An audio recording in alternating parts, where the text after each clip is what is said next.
And welcome back. This is just an amazing story. A 5-week-old girl in Los Angeles had her arm severed after a terrible, terrible crash in Los Angeles. What happened was there was a high-speed police chase. The police were chasing a man. I believe it involved a stabbing suspect. And during the chase, the car that the suspect was in apparently hit the car that this little child was in. 7 people were hurt, including this infant. And now there's a $5 million claim filed by the infant's parents, and this could end up going to court. This was a 2.5-minute pursuit, very fast judgments. This happened in a residential school zone at 2:40 in the afternoon. Now there is talk about banning or limiting police chases in the chase capital of the world, which is right here in Los Angeles. Joining me, Jim Holcomb, who has a lot to say about it. He was an LAPD officer for 26 years. Recently got his pilot's license and has been reporting some of these very police chases for 2 Los Angeles television stations. Also joining me, Timothy Cavanagh, who is an attorney who represents the family of a Chicago woman who was killed during a high-speed chase. He is in Chicago. Gentlemen, welcome to the show. Jim, let me start with you. These chases, you've covered them and you've participated. What's your take on them? Are they ill-advised? Are they not executed properly? Many of the pursuits, they need to be initiated. However, a lot of them go on a lot longer than necessary. We've seen pursuits go on for literally up to an hour, 2 hours in some cases. From the air, they look almost as if they're a joke. But there's clearly a need for the police to pursue offenders, and there's so many aspects that go into the initiation of a pursuit. There's different types of situations where you cannot allow someone to get away. A lot of times an officer will get probable cause from some sort of a minor traffic violation, which is what they're talking about here, which later develops into something that the suspect was wanted for, which is a very serious crime. So right. By saying so it starts out serious, but there's or it starts out minor, but there's an underlying serious issue. A lot of times it'll start out minor, and officers are trained to detect these type of things. Okay, Mr. Cavanagh, you obviously have some problems with these chases. What are they? Well, for too long in our country, people have been getting maimed and killed because of police chases. The Department of Justice came out with some statistics that up to 70% of police chases are originated because of minor traffic offenses, going through a red light, failing to stop on a right on red. It's gone on too long.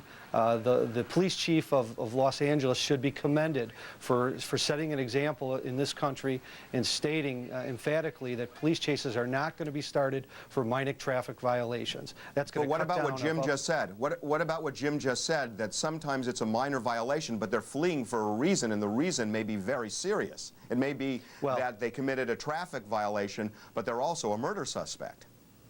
Well, you know, there's plenty of methods, legitimate police methods, other than police pursuits that the police have to track these people down. We know, and we see every week in our country, primarily in Los Angeles, that helicopters are in use. And the police chief's own acknowledgement in his press conference is that they are going to utilize helicopters much more to track these people down. So there's other methods, much safer Jim, methods. Do you think a helicopter is as effective as somebody seeing a police car on your tail? Not necessarily. Also, there's a 1999 statistic from the California Highway Patrol that says that 30% of the people who engage in pursuits actually get away. A lot of people don't realize that. A helicopter is not the end-all to the problem.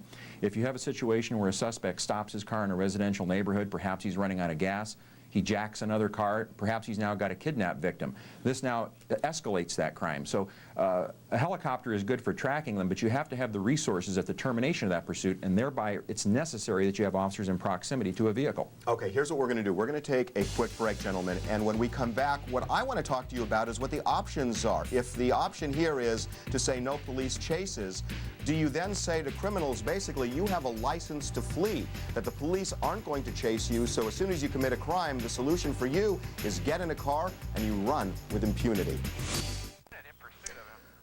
Okay, this is one of the many police chases that we are talking about right now. The question, should these police pursuits be banned in the name of public safety? And my question to Jim Holcomb, who is a retired LAPD cop and also a helicopter pilot for television stations in LA, does it say to criminals, hey, guess what? You jump in a car, you're a free man because nobody's going to chase you? Absolutely. You cannot ban the pursuits. You have to cut down the number, and you have to set the criteria for what you're going to be pursuing.